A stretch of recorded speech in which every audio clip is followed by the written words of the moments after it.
Hi there, everybody. The podcast that you're about to listen to is a little bit different. As Darragh and I explain on the other side of the intro music, this is episode 1 of the Hard Truth Business podcast, the private podcast for members of the Hard Truth Business community. For episode 1, we wanted to share with our entire Hard Truth community. So if you enjoy the show, you can find out more about how to become a member of the Hard Truth Business community at hardtruthbusiness.com. That's hardtruthbusiness.com.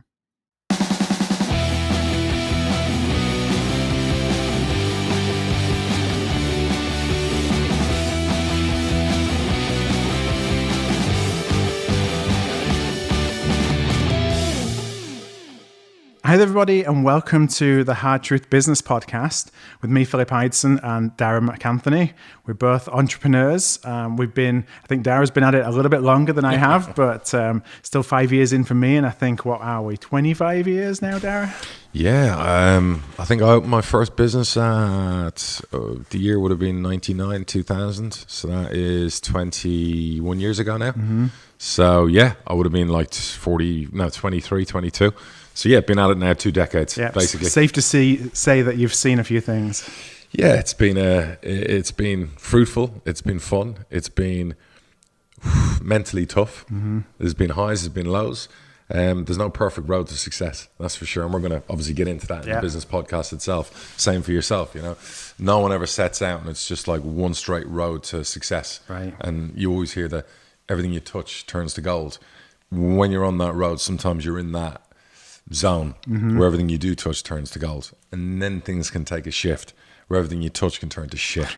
And that can happen too. So again, things we'll talk about through the different series of podcasts. But look, for people tuning in and people who don't know what this isn't the football podcast. We've put it out there on the football pod stream because we obviously have thousands of followers, and if this is something that interests you, it's non-sports related. This is all business and life related. This podcast for us, it's more of a passion project.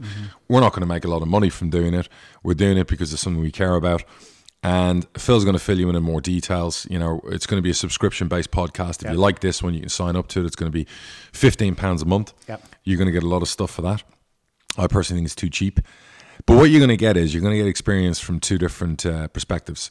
My perspective is somebody who in their 20s got fired, went out on their own, opened their own business, became, I'm not trying to big myself up, but I was the GOAT in international real estate, if you want to call it that. My wife said that to me the other day, you know, what does that feel like when you reach the pinnacle and top in your industry? And within 4 or 5 years, I employed 2,000 people. I had 92 offices in 20 countries around the world and built a massive brand and did very well, business-wise, personal-wise, made the Sunday Times Rich List twice in my 20s, which was quite an achievement at the time. Bought a football club, bought a lot of toys, and then got the shit kicked out of me. 08, 09 came, everything that came after that. And we're going to discuss that. But the one thing I can give through these business podcasts and my experience is I can talk about how to employ people, how to build a business, how to open a business, how to close a business that's struggling, how to call time when you need to call time. And sometimes that's some of the best business decisions you can make. I can talk about recruitment. I can talk about marketing and sales because it wasn't just sales and what I did. Marketing played a key part in it. I can talk about training people who are nobodies, people who are strafes, waifs, gems, a little bit like football, that I'd polish up and turn them into successful people. And of course, they played a big part in that too. I can talk about setbacks, resilience, how to deal with that mentally, psychologically, how to juggle your personal life, your work life. Because all of that gone on for me. I lost my mum in my 20s to cancer. I ended up getting married, having 3 young children under the age of 4, all in a 3-4 year period. And obviously my business was in trouble because of 08, 09. Buying a football club led to the press coming after me big time. You know, you read a lot of crap about me on Google, on Wikipedia. There were TV documentaries done. I can give you the hard truth and all of that. Because I'm one of those straight shooters who'll always tell you the truth and how it is. So don't believe everything you read online. When you run a business that big and successful, there's always going to be a lot of naysayers. Yeah, people are out for you. A lot of jealousy, and they were out for me big time. I was here's this young brash guy living in Spain. He's on billboards everywhere, buying a football club, drives a red Ferrari. You know, you don't exactly create a fan club with that. You got some targets on your back. You got some targets in your back. A lot of things we're going to talk in a business podcast going to cover, like I'm writing a book. And, you know, there's a lot of fun stuff that happened over the years. And obviously you got to understand that I worked in, you know, America, Europe, you name it in Europe, we worked there, worked in Brazil, Dominican Republic, you know, Cyprus, Portugal, Bulgaria, Morocco. There's so many different regions across the world, you know, France. Yep. So, you know, the work laws, the HR laws, all the different things you have to when you're running a business, and how do you expand to that magnitude and keep control over it? So we're going to talk about that. We're also going to help people out there who are struggling maybe to get a job, people out there who need to be prepped for a job interview. I'm pretty good at that too. We're going to help people maybe create a CV. We're going to help people maybe if they have money and they want to start their own business. We can give them advice on that too. So we're going to cover so many different aspects during this business podcast. It's going to be fun. We're going to engage every week with people. We're taking questions we're going to answer every week. As part of the subscription service, you know, you get this you're listening to now. You can watch it on video. You get access to a special area to do all of this.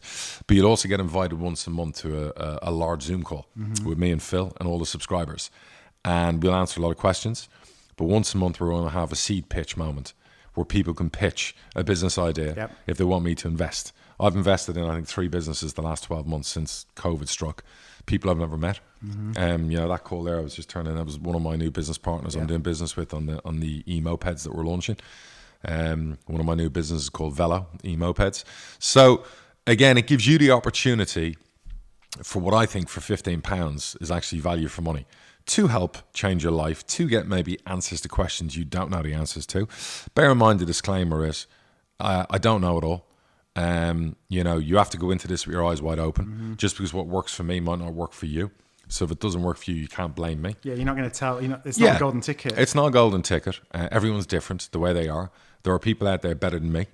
I understand that. Not in real estate when I was in my day, but in many other things are better than me.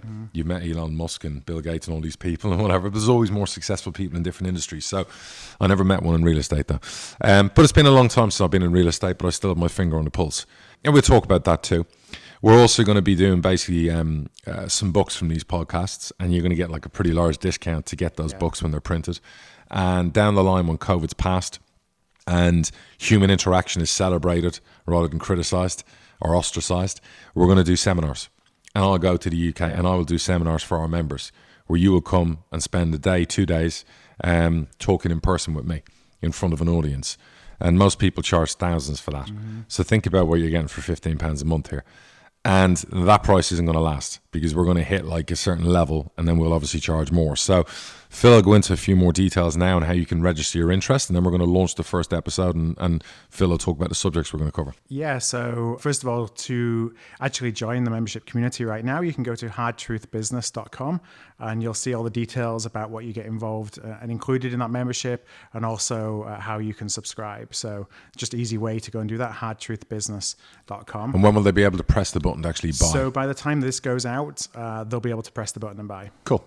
And, from my perspective, as I kind of look at the career that I've had going to being an entrepreneur, it's been very different, a very different journey, of course, but to what you've had. And my background is more, not really being risk averse. And so therefore, while always wanting to be an entrepreneur, thinking that perhaps the safest place to go is a corporate career. Sure. And doing that for 15, 16 years. And, was very fortunately successful in that. I became head of department for the department, the area that I was in, which was procurement. So head of procurement for a large financial services company for all their international offices. You moved from the UK to the States. Yeah, and I actually lived in India for a year as well.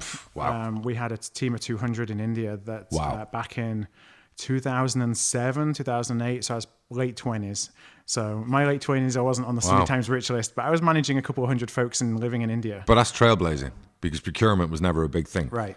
So you're trailblazing in an industry that really was quite new, for that. And that took you from the UK. Yeah, I was UK to the US, then I went to India and then back to the US again. And, jumped in with that, not having a clue what I was doing and having to make it up as I went along, which... Fearless. I really believe in the fact that you only learn by putting yourself in uncomfortable situations. Absolutely. Or situations that you don't necessarily know the way out of when you jump into them. So that's definitely been my approach. Leading to set my own business up 5 years ago and thinking I have everything that I ever wanted. I have the comfort, financial security. Yep. do I jump off the cliff and give all that up because I have a burning ambition to do something and create something bigger than that? And, ultimately took the journey to do that. And it's been a little bit of a roller coaster ever since. Brilliant. And we're going to talk about the birth of entrepreneurs. That's going to be a subject. We're not going to cover it in this episode, but we're going to talk about, are you born an entrepreneur because of genetics and people in your life? Or is it something that you pick up like a hobby and become obsessed about and go into? That's something I've always wanted to delve into, because people have always said, "Oh, you're either a natural born salesman, or you're not." And I can prove scientifically, because everyone likes to use science nowadays, that's incorrect. Because I've taken some of the most bland people, with all due respect to them, and turned them into sales machines. Now, I've always said sales is about personality, but I've proven that I can make a top salesperson. Yeah. So that can happen for anyone. And we're going to go through that in the different podcast series and episodes. I've seen it. I've worked in timeshare. I've worked in real estate. I've worked in all sales. I've seen all forms of sales people, sales women, sales men. And that's going to be interesting. So, and hearing about your own journey as well is fascinating. I'm quite excited to dig into that a bit more. What got you to the point in making that decision and pressing the button to actually go and leave your comfort zone of the UK. And you talk about working in corporate life.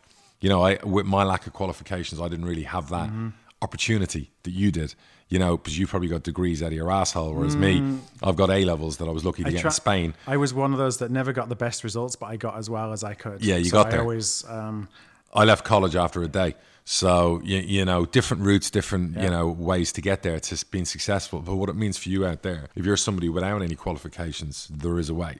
If you're somebody with too many qualifications, there is a way. And that's what we're going to discuss in the podcast and go through those, parallels in life. And that's probably good, where we're both very different in so many different ways. So it's going to give everyone a different outlook. Yeah. And some people will relate to me. Some people will hate me. And some people will relate to you. Yep. Do you know what I mean? But you're not a hateable guy, like me. I've got that arrogance gene. It's with me. It's Maybe that's what I'm missing. I need that ruthless streak. You know what? Don't ever change. Be you. Like I said earlier in the disclaimer, what works for me doesn't work for everyone. Even when I was training people, I wouldn't try and ask them. Look, I've always lived and died by that rule of, you walk the walk, you talk the talk, and you got to back it up. And I've always been that person, go big or go home. Yeah. Now, that probably comes from my dad. And we'll go into that again, in the different episodes when we talk about the birth of a salesperson or an entrepreneur. But I am of that firm belief that I've always had that bit of arrogance. People confuse with ignorance. Ignorance and arrogance are two different things. There's nothing wrong with being a little bit arrogant, as long as you're humble and treat the people around you with respect. And I've always had that arrogance and aura about me. And people who say they know me, who've never met me, will talk about me, but have never met me. Right. People who've met me like me. People who haven't met me dislike me. It's like they see a different persona. Of course they do. And that's fine. And when I was building a business and people knew who I was and where I lived in Spain, there was that aura. And everyone thought, oh, yeah, we know him. And they didn't know me. The people who really knew me are people I still speak to today, years later. So, again, nothing wrong with having a bit of arrogance and a bit of self-confidence in what you do. But like I said, you got to retain your humility, your humbleness, and always, always, always respect others how you want to be treated. Do you know what I mean? So, but look, enough of that. You want to talk a bit more about what we're going to be doing? Yeah, so today, the format of this podcast, we're going to explore a topic each week. We'll also, if there's anything topical that comes up that we just think it's important to talk about and share some of our opinions and perspectives on, we're going to do that through this podcast. We're also going to invite questions from members of the community to come. We'll do that within our, there's actually going to be like an online tool, a hub that you're able to access where we can ask some of these questions. We'll feature some of those. And then we'll also from time to time invite members of the community on directly. Absolutely. So that we can do all that in real time and they have the opportunity to ask some follow-ups. Love it. And I think it's important. Like today we're covering, what's the subject today? So today we're going to talk about how to come back from hitting rock bottom. Right. So it's resiliency. And the reason why I thought about that for this first podcast is it's really easy to go and think, one, as an outsider, you can look at somebody that's successful and think that it was easy. Plain sailing all the or way. that it was, it's the overnight success. Yeah. But also I think you have to go in with both eyes open if you're looking to set up a business, if you're in a business, that things are going to get tough. And you can never really be prepared for that when you start on the journey. And 100%. so you got to start there and be aware of that and have your eyes open to really fully embrace then all the things that hopefully you can do, and we can help inspire you and share some of our experiences around to make sure that you minimize the risk of that happening. No, I love it. And the next 3 or 4 episodes, throw out some of the subjects we're going to cover, because I want people to hear the subjects so they can send in their questions or use the members platform to put questions up. So give a few ideas on what we're covering. Yeah, so some of the things that we talked about were, we talked about the resilience that we're doing here. We talked about, it's actually, you just mentioned it there, about from a sales perspective, you know, how do you even, if you don't feel you have the confidence, how do you start to have some of those conversations and perhaps be a little bit more forward than you may otherwise want to? You know, we get a lot of questions around, should I even start? You know, what's it like to start? And that's something that we want to just give some perspective on, and perhaps what can you do to minimize the risk when you begin? And, you know, as you're doing that, should you be following passion projects? We actually have an interesting question later about passion versus something that you see an opportunity for. We're really touching on all facets. I think some of the topics that we're going to be covering, because we have our list of kind of 10 or 12 that we want to kick off with, but we really want to take some feedback of members inside the community, because we want these podcasts to be representative of the topics that you're interested in hearing about. So, you know, what you'll find is we'll be in that community asking kind of what are the things that we're seeing or that you're particularly concerned about. Our audience will lead us. Yeah, exactly. So I don't want to bore people just with stories, you know, of my life and my past. I want our audience, our members, our subscribers, our VIPs to lead us on what they want spoken about and to discuss. And look, it's easy to send in, can you teach me how to be a salesperson or how to close a deal? Yeah, that will come. We'll talk about all of that. But give me some real, you know, let's get into the detail. The devil is in the detail. What's the deal? Yeah, what's the deal? You know, so, you know, throw any questions out that you've got, no matter what. I don't care whether you're at home unemployed, whether you're successful, whether you're retired, whether you're thinking of coming out of retirement, whether you're just starting, whether you just finished college, whether you have your degree now and you're in fucking lockdown. And excuse my language, I will always curse at who I am. You know, it doesn't matter who you are, what you're doing. You could be someone who's lost a big business over the last 12 months because of COVID. So we want to hear from you. We definitely want you to be members of our community, and we'll go from there. Yeah. So let's go into how to come back from hitting rock bottom. And the first question I have is, what was rock bottom for you? There's been a few points where I've hit rock bottom.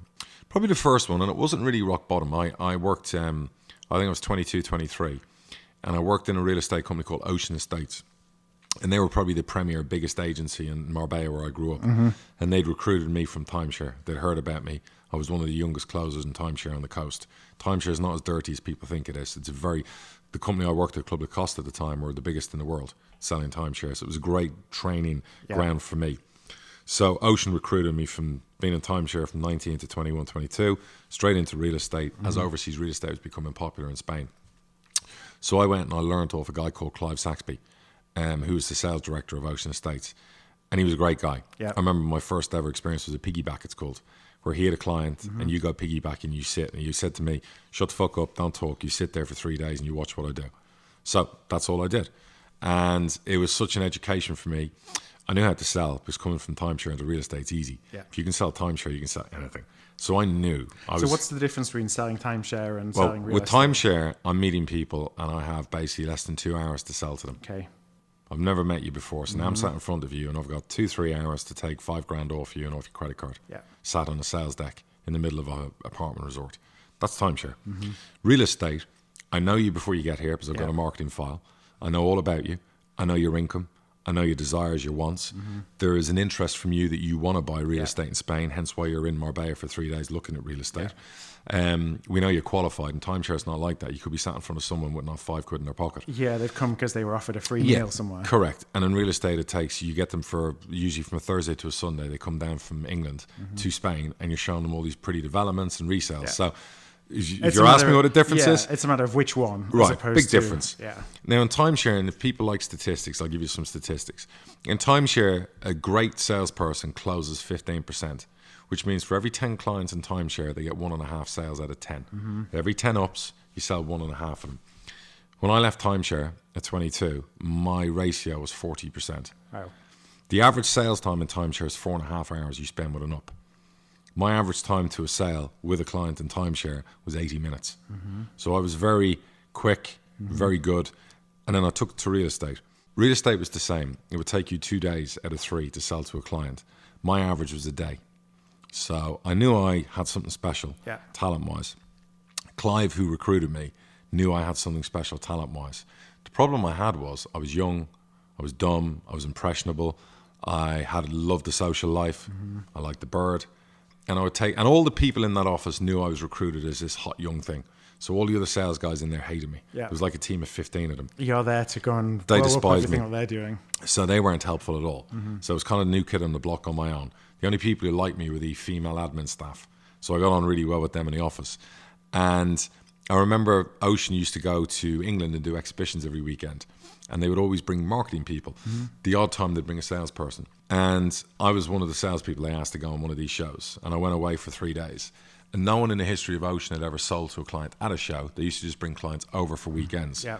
I was the first person to sell an actual apartment to somebody at a show. So I was doing good things, but what I wasn't doing was I wasn't a team player. They would have dinners, nights out, company events. I would always come up with an excuse not to go. I had no interest in socializing. I just wanted the money. I wanted the sale. I wanted the money. The owners of Ocean were an old couple, and they were very conservative, set in their ways. And a lot of the sales staff spoke to them about me, made stuff up, said things that weren't true. And I'd tell you if they were true or not. And I didn't let it bother me. After 6 months, I was probably the best closer. I just come off the back of doing 3 deals in a row, and I got a phone call and come to the office. So I went into the office expecting to get another file. Yeah. You know, bounced in. Hey girls, where's my file? And Clive calls me and I said, look, I got to let you go. And I'm like, you got to let me go? He goes, yeah. He goes, the owners have made the decision, and your face doesn't fit, and and good luck. And I'm sorry, I wouldn't have done this. So rock bottom for me there was getting fired when I was at the top of my game for no reason, other than being maybe a little bit of a maverick. Right. So, I would take a client, I would sell, and then I'd go sleep for 2 days after partying. So that was kind of my outlook on it, I had no interest in being promoted to sales manager. I had no interest in working for myself. I was just enjoying life, earning money. Just having the life of Riley. Yeah, I was 22, 23, do you know what I mean? So, pussy and money, that was it for me. So I went around to my dad's and my mom's, so I used to go there for coffee, and I told them I'd been sacked. And obviously, I'm sat there and I didn't really know what to do. And then I said, look, I'm probably going to go out on my own. And my dad, who's like, listen, I have so much respect. My dad's a legend. And he hit rock bottom. And he showed me when he hit rock bottom what it's like coming back. And that was like the best ever experience for me watching that growing up. Yeah. How that man got out of rock bottom, no problem, and no matter what was against him, nothing bothered him mentally. And it never affected our home life. So he looked at me and he said, you're too lazy to open your own business. Don't bother. And I was kind of like, what? And he was like, yeah, you heard me. So that kind of ignited something inside me. And it spurred me on, being fired, to prove everyone wrong. It spurred me on to suddenly want to work for myself. I had no interest up until then. And I went in and they owed me about 20 grand. And I settled on 5 grand. Yeah. Instead of waiting 6 months to get paid, I settled on 5. I went in, I fought the negotiation, probably thought I came off better, but I ended up getting 5 grand. I used the 5 grand to open my own real estate company. And within 4 years of that day, most of their staff worked for me. I put them out of business, and I was the biggest in the business. And the things they did early on in my career to try and stop me building my business, you've no idea, would make heads spin. But that was my rock bottom, but it wasn't really a rock bottom. The real rock bottom for me would have been, fast forward 8-9 years, where I'm on top of the world real estate-wise. I'm making all these lists. I'm buying a football club. I'm owning houses. I'm flying private jets. I'm living the life. Yeah. And 08 and 09 hit, and Lehman Brothers. Yeah. And I'm running this monster of an organization where I have 2,000 people working for me. I have 90 odd offices in 20 countries. It's a machine. And it's a machine that one bad month and you're out of business because it costs millions every month to operate. And suddenly we went from doing 1,000 sales a month in the space of 2 months to doing 100 sales a month. Now, when you're an organization with overheads, operational, based on doing 1,000 sales to suddenly doing 100, trust me, the shit hits the fan quickly. Yeah. That was rock bottom, big time. And it followed on where I remember one Christmas, it was December the 16th, I always remember the day. I had financial advisors, I was a Swiss resident. And my financial advisors basically took care of everything. I had no idea. Stocks work, the stock market, blah, blah, blah, blah, blah. I'm making so much money, I'm just like, yeah, do whatever, make sure I make money every year. And you get really lazy and complacent, right? Because you never think that tomorrow's going to end. It's going to carry on. It's all one way. It's been, It's all especially one like way. the last 5 years. Midas touch, gold touch, nothing can touch me. You buy into that. Yeah, you do. And you're young, and I was young. And don't forget, I don't have a college education. So there's lots of things I could have done better, and maybe if I was better qualified, I could have done better. But maybe that's what made me successful, that I didn't have all of that. You may not have, you would have been more hindered by, you wouldn't have taken some of the risks that you did. Correct. Because you'd taught yourself out of them. Correct. And I was very aggressive with everything I did. I built my business based on aggressive decisions, decisions that no sane-minded person would have made, and I made them. And they paid off. And I remember my financial advisor ringing me and saying, have you seen all the stuff on TV about Madoff? And I'm like, yeah, I'm having a beer. I'm in my house in the UK at that time. It was Christmas. And I'm like, I see all these people have lost like billions and billions. And he goes, yeah, I'm sorry to say that you're one of them. And I said, what? And he goes, well, one of the funds we invested like 85% of your money in was a fund that belonged to a fund of Madoff. Wow. So that was before Christmas. So I basically, like, in a phone call, lost 85% of everything that I'd spent 9 years building. Now, I'm not asking people to feel sorry for me. There's no boohoo moment here. It is what it is. I'm young. I was still young then. And I always looked at it that I have me. No matter what happens, I can sell. No matter what happens with companies, businesses, money, I can walk out the door. And if I have to sell door to door, I'm going to earn an income. No one can take that skill away from you. No one can take that talent and skill away from me, because I'm the best at that, and I still am today. And it took me a couple of days to shake off what was happening around me and obviously deal with that and the fallout from that. And at the same time, I'm trying to save a business that's crumbling in regions across the world that don't understand. So you're looking at it and going, how do I keep 2,000 people on? I can't. So now I've got to get it down to 500. Who loses jobs? Who doesn't? I'm dealing with the fallout that developers around the world, that we'd sold apartments for clients on behalf of these developers, they're suddenly not finishing projects. They're not. They're pulling out of them, or they're putting their projects into bankruptcy. Correct. They're in trouble, which means the clients are in trouble. Clients aren't getting mortgages because the banks stopped giving mortgages. Now, all of a sudden, the clients aren't blaming the developers. They're not blaming the banks. They're not blaming Lehman Brothers. They're blaming the young football club owner. They're running to the press. They're running to the papers. They're saying, he's got my money, which is a load of bullshit. If anyone knows anything about real estate, the estate agent doesn't handle the money. Right. It's the developer and a lawyer who gets the money. So not only am I owed millions from these developers, now I've got clients who are unhappy at me, and their main focus is on me, because I'm that guy that's in the spotlight. Not the developer in Cyprus, or the developer in Portugal, or the developer in Spain. It's me. Even to this day, 15 years later, I still get the odd message. You stole my money in Spain. No, I didn't. I didn't, because I never got your money in Spain. They're developers who got your money. And you did it with lawyers, so it was independent. Do you know what I mean? So as bad as I felt for people losing 50 grand or 40 grand or whatever, that's nothing to do with me in the per se. As yes, of course, I introduced you to the developer. You made the decision to buy. What happened afterwards was a once in a lifetime recession, economic meltdown. It affected all of us, including me. Yeah. And I've always felt, looking back, and all I did then was firefight. For the next 2-3 years, I firefought newspaper articles, journalists, bad press, unhappy people. And I thought I could keep it all going, and I thought I could make it all right. Instead of what I should have done was, I should have gone straight away, like here in America, you have Chapter 11 and Chapter 7, where you can protect yourself, you just all of reorganize. that, and you reorganize. I didn't have it's not the intelligence, but I didn't have the vision and the strength to go, you know what, I need to stop all of this. I need to fold everything, protect everything, and try and come out of it as best I can for the business, for what's people left in the business, and then fight another day.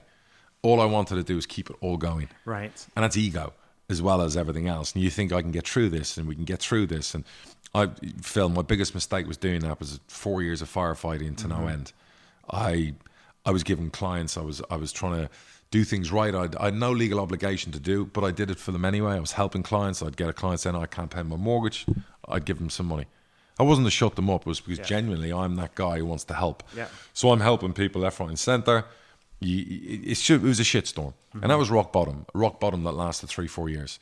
And it coincided with me moving to America. And I couldn't get going in anything else. The only thing I had to take my mind off all of it was football.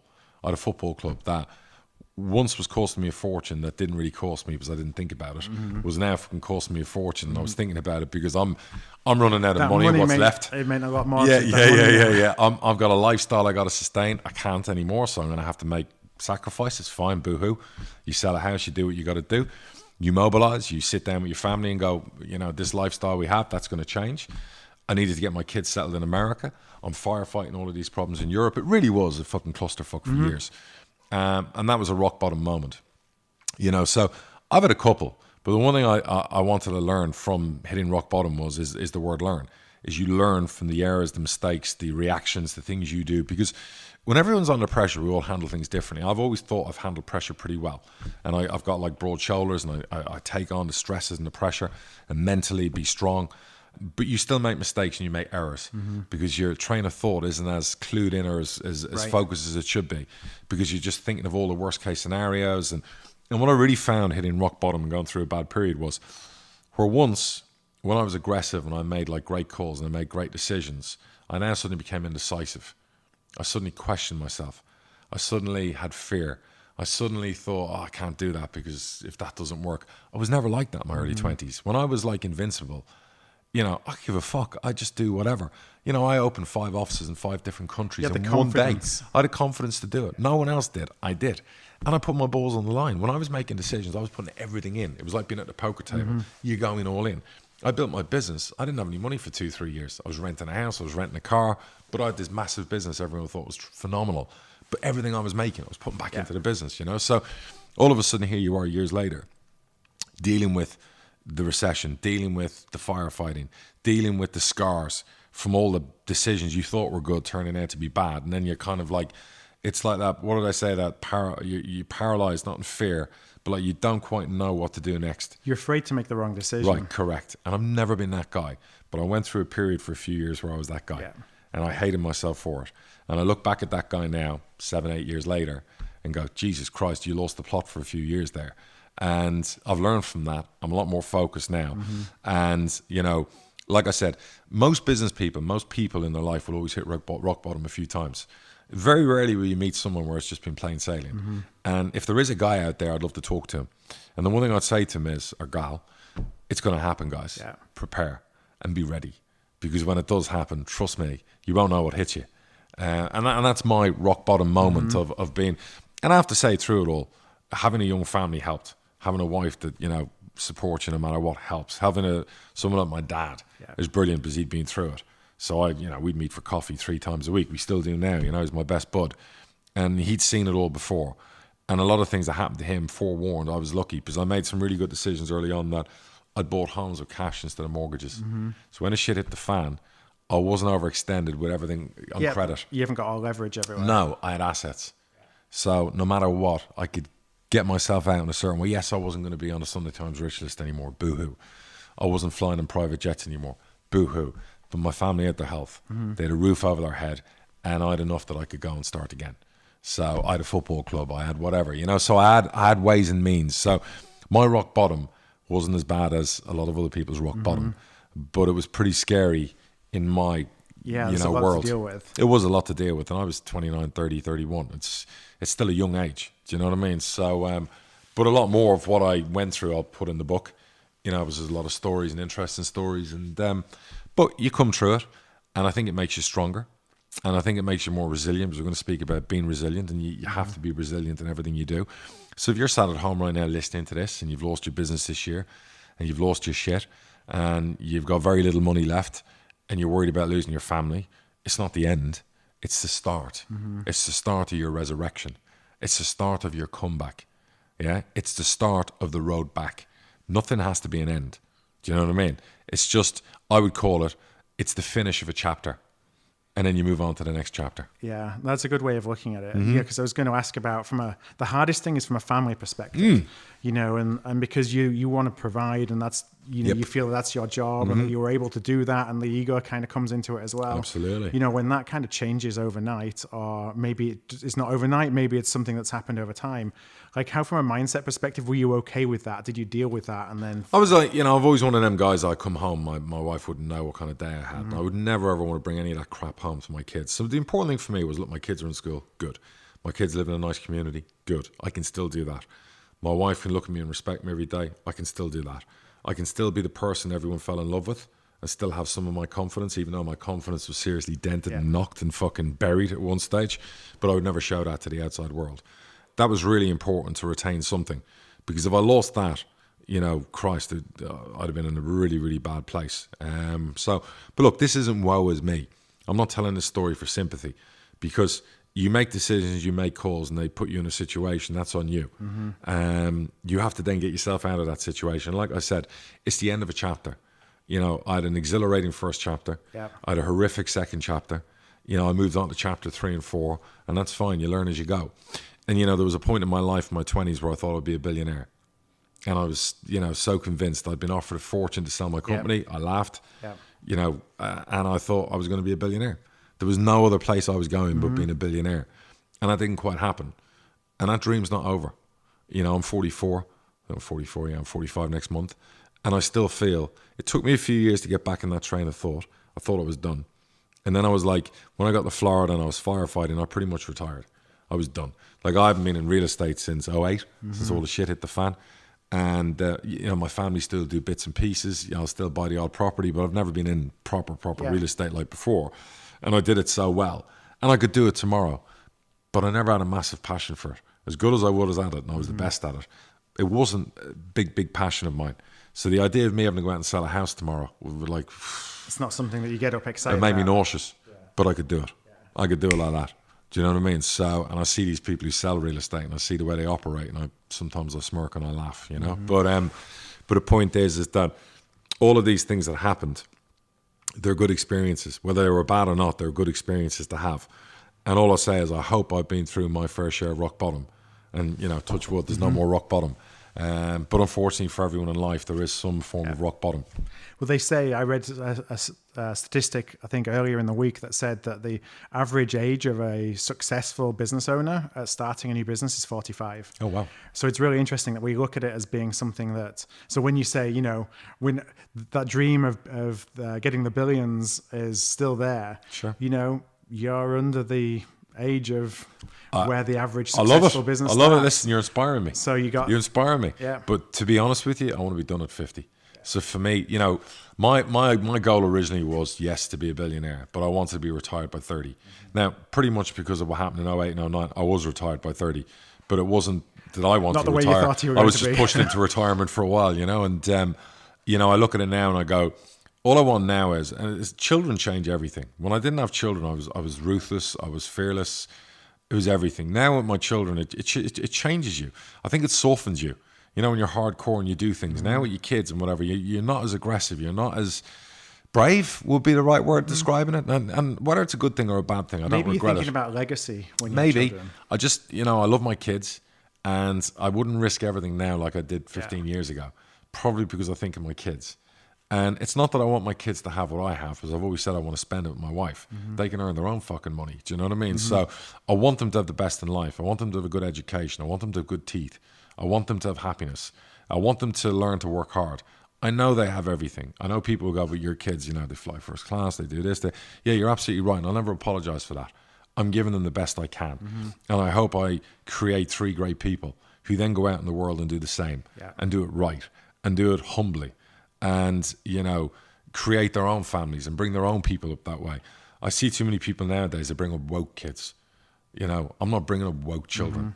I'm bringing up kids the way I think they should be brought up in the world that's changing all the time, not for the better.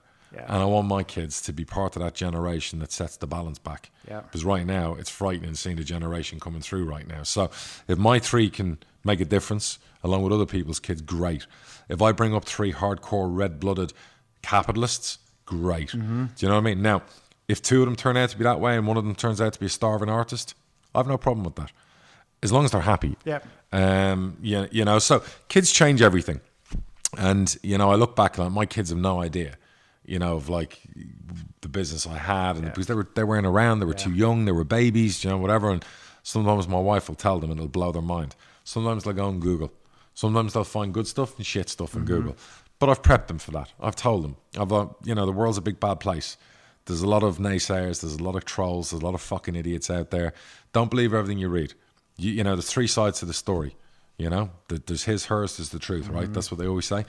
But you know, there's no regrets I have. You know, I look back, like I said earlier on, and I go, I could have done that differently. Oh, I could have made that. What's the point? Regrets aren't going to pay today's bills. What you said about chapters resonates. You know, I was in a situation where the advice that really helped me was like, you see it as another hurdle. It's one more thing that's kind of putting in your way that you've got to overcome, and you've got to show that you can overcome it and use that as the fuel, if you will, to overcome it, as opposed to just let it beat you up, because it's extremely easy to feel like you're getting beaten up. The worst part of being beaten up, or where you get into a funk, and this happens to everyone, and I'm sure people listening can relate to this. When one bad thing happens, another one follows, and another one. And then you get in a mindset where you just think everything is bad that's happening around you. And you're making every bad decision followed by another bad decision. And that's really easy to get into a funk where you just think, it's me. Yeah. It's me. And I've got news for everyone out there. That's life. That is life as a human being. Shit happens. You can get in a funk where a few bad things can happen. But the great news is, as much as a couple of bad things can happen, some good things can happen too. And the one thing I've always found throughout my life is the harder I've worked, the luckier I've got. Yeah. And I'll always stand by that, and I'll say that to people listening right now. You're going to come out of this COVID, you're going to come out of this lockdown, you're going to come out of all the crap that's out there. And if you're going to have a resurgence, base the resurgence on hard work. Go out there and graft as hard as you can. I don't give a fuck if you have to go and take 3 jobs. Go take 3 jobs. And I've said this before. People used to argue with me about interns. You intern for free, and you go do a job at night to help you intern to get you where you need to be. I interned for a year in real estate, no money, and I ran a nightclub at nighttime to pay that bill. Yeah. And it led to me knowing what I was doing in real estate. Yeah. So hard work above all else. My kids will always say, what separates you? Look, it helps if you're a little bit intelligent. It helps if you have common sense. But the one thing I know is if you put me in a room with 100 other people, I'm going to work harder than every one of them. Every fucking one of them. And we talk about sometimes football. The harder you work, the easier it is to win games.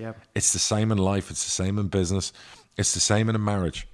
The harder you work on a marriage, the better marriage you have, right? And I say this to my kids all the time when they're studying for exams. Put the work in. Now, if at the end of putting the work in, you don't get the results you want, okay. But at least you can say you gave it everything you got. So for those in a funk, for those who are struggling, for those who think they've got nowhere to look or nowhere to turn, trust me, put that out of your head. The road ahead is not as hard as you think it is. And if you base it on hard work, you'll go as far as you want. Now, for those who are in a position where they are successful right now, things are going quite well, but they want to protect themselves against risk in the future. What would you say about some of the things, you know, from what you learned before that you would proactively put into place next time around, you know, buffers or contingency plans, or, you know, how are you approaching it so that it's not the end if something were to happen? Yeah. So know when to call time. I didn't know when to call time. Yeah. So that's something I would say. You know, no one wants to lose their business. No one wants to lose the success they've built. But know when to call time. Don't push it too far. Because if you push it too far, the money you'd have spent and the energy you could have saved for a rainy day. Yeah. So you have to have in your mind a cutoff point. If you're going to fight to save your business, put in the diary a time and a date. That's the day you're going to fight up till. If you get to that date and you're still where you were a month ago or 2 months before and there's no sign of turning the corner, pull the plug. Move on. Because otherwise you're going to waste resources, you're going to waste energy, and you're going to pay. You're going to regret that. The other thing I would say always is have an emergency fund. Yeah. I always had an emergency fund. Have an emergency fund for a rainy day. You do not tap into that until you hit the emergency button. The emergency button is when Rome is falling. Yeah, you've lost your business. The bailiff's at the door. Your mortgage is getting called in. Have that rainy day fund. That rainy day fund is for food, electricity, and your kids. Yeah, because that's more important than anything else. Making sure your kids can eat, making sure your kids can go to school, making sure they've got lights on in their bedrooms is more important than a mortgage payment. It's more important than a car payment. It's more important than anything else. So always have an emergency buffer fund for those things. If you can, when you're really successful, get rid of mortgages on your properties. Yeah. Try and own properties that are assets so that when the shit hits the fan, you have an asset that you can liquidate and get out of it. The other thing I'd say as well is little things, you know, collect certain things that you think will appreciate in value. I've collected watches. My wife, I get her handbags. Yeah. There's certain handbags that are very rare. Yeah. That in years to come will go up in value. Yeah. Again, rainy day fund. It's assets. If I need to, she could sell 10 handbags tomorrow and we could live comfortably for the next 2 years. Little things. Yep. You know, I don't want to tell people where I live. These things, none of these things are stored here, by the way. They're in a vault. You know, so be prudent. Always be thinking, one of my favorite terms, one of my favorite things I would say is always have a plan B. Yeah. If you don't have a plan B, you're fucked. It's interesting you say that because, some advice that you get out there is, if you have a plan B, then you're going to give yourself an excuse not to be all in on Nonsense. Anyone without a plan B is foolish, naive. Back in the day, I didn't really have a plan B when the shit hit the fan, but I did. But some of the decisions I'd made early on had lined up that I had a plan B. Yeah. I'd watch what happened to my dad. He lost it. He made it. He made his way back. I learned from those moments. My mom told me I'd made some key things. Maybe I hadn't made them intentional. It was like subliminal. I'd made those choices and calls. So when the shit hit the fan, I had a plan B. Yeah. I would never ever say having a plan B is an excuse for failure or whatever else, or you're laying out excuses for failure. The reality is most successful people are going to hit like bumps in the road. A lot of successful people are going to actually lose a business. Yeah. They're going to have a failure. That's just the reality of life. Look, some people who are really clever, I'll give you Steve Jobs. Steve Jobs was fired from Apple. Right. Kicked out of his own company. He went out there and he started the cartoon company, Pixar. Yeah. Right. He then gets called back to Apple, rejoins Apple, iPhone, him and Johnny Ives, a whole generation of technology. And not only that, he becomes Disney's biggest shareholder when he sells Pixar back to Disney. So you talk about a guy who was out in his arse. Yes, he was wealthy, but his ego would have taken a dent. He was a genius, but he didn't give up. He came back, and he did it right the second time, better than ever. So again, there's a story there that you might get it wrong the first time or not as good as you want it to be, but the second time round, you can do things better. You can improve, you can evolve. If I did things differently, okay, I'm not going to regret all the decisions I made, but I know I would do things a little, particularly now with maturity, wisdom in years gone by. There are things now, are more assets, more tools to my tool belt that I would go into a business of that size, what I would do. And I would definitely surround myself with better people. I often read about some of the top business people in the world and the companies. It's the top quality people they hire from all walks of life. And I look back now and go, I could have done with a lot better people. I was very loyal to people around me who I promoted on the way up, but I could have done with some real high quality people. But it was working. It was working. Until it didn't. It was working. And you know what? Maybe when it didn't work, if I'd had higher quality people around, they would have helped me. Yeah. Because everything was based on me. Sometimes you need help. And you surround yourself with good people, and there's a story in that. Good people make you better. Yeah, I think that's probably a whole nother episode, is about extracting yourself from a business so that it's not all about you. It's not all about you. Because that's a hard place to be. Massively. And I just think, you see it all the time in sports. You see it in the better people around you, the better you are. Same in politics. Do you know what I mean? Same whatever. So, if you have a weak cabinet, if you have a weak team, if you have weak people around you, whatever else, you're not going to be the best you can be.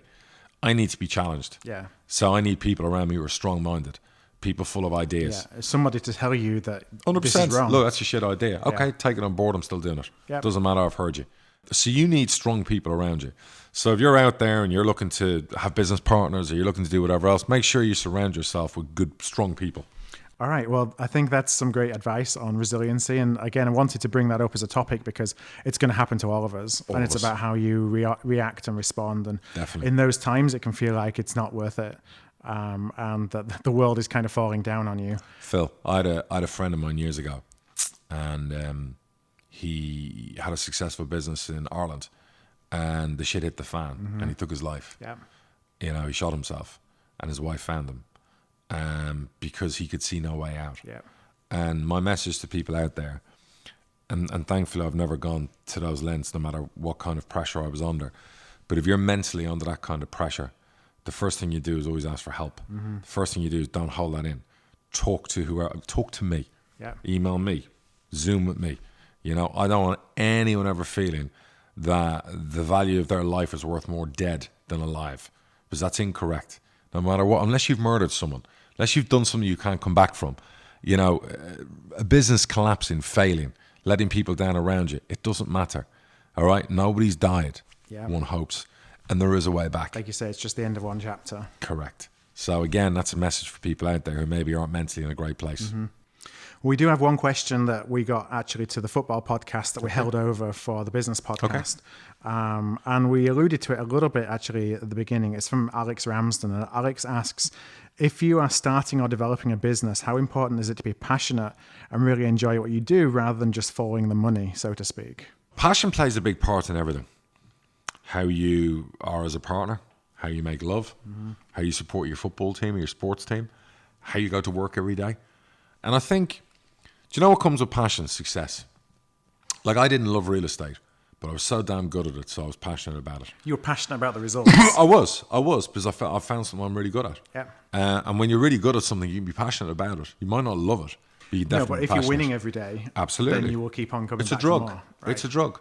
So all I would ever say is, no matter what you do, if you choose to sell real estate, if you choose to sell double glazing, if you choose to sell a car, if you choose to be in procurement, if you choose to go into those industries, you have to give it everything you've got.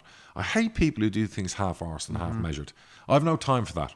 The one thing I've just got no time for people who take half measures.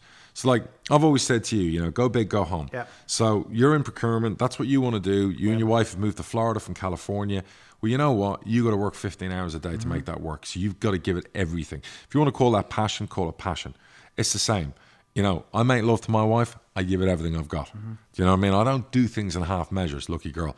The point is the same with business. I'm doing new businesses now. I get my fingers into it. I try and get as excited as I can. Yeah. But the people who I've invested in, I want them to be more passionate than me because they're driving it. Yeah. They're using my money. That's always a bad signal if they're not. Correct. Now, in fairness, the people I've hooked up with are. So I'm very thankful for that. Same with my manager at my football club. He has to be more passionate about the team than me. The players need to be more passionate and more upset about losing than me. So, yeah, you have to have passion, desire. You have to have unwavering belief. You have to have a work ethic that's unrivaled by anybody. You want to talk about what makes people successful, what makes people rich, what makes people have it all. I'm giving you some of the ingredients. I should be charging you fortunes for this, by the way. But these are some of the ingredients, but they're all built on hard fucking work. Yeah, and whether that passion comes from, however you get that desire to work hard, maybe it's a passion because it's something that you're interested in. Maybe that you're passionate about the process. It may be passionate that you're passionate about the result. Like for you, making the money and getting the sales was the drug that kept you coming back for more. Because if you're not passionate about it, you're not going to put the work in. Forget it. And people can smell that off you as well. So, again, love what you do as much as you can, but be passionate. Yeah. And even if you don't like what you do, be your very best at it until you can find something you really love wanting to do. All right. Well, I think that's it for today's episode 1. Well, look, that's our pilot. Apologies for people who think that's a little bit like, maybe not as good as they thought it would be or whatever. It's pilot. We're learning as we go along. We're hoping these business podcast episodes or these episodes that we're doing, Hard Truth Business, are going to give you an insight into what made me successful, what made Phil successful, what made me fail, how I responded to those failures, and the resilience. And we spoke about that today. So please, we'd love to hear your comments. We'd love to hear your thoughts. We need you to subscribe, and you're going to go to hardtruthbusiness.com. hardtruthbusiness.com. If you want to email in, you email. Actually, we'll have a contact form on hardtruthbusiness.com. There you go. And just that will all come to a central email address that we have. Good. Once you're in the community, there'll be ways to communicate with us inside the community rather than over email. This is a freebie. The next one won't be. Yeah. So if you want to hear any more after this and you've enjoyed this process, you've enjoyed the episode itself, and future episodes are going to be a lot longer than this. So this is just a little peek into what we're going to do. Sign up today. Yeah. Thank you for listening, everybody. Thank you very much.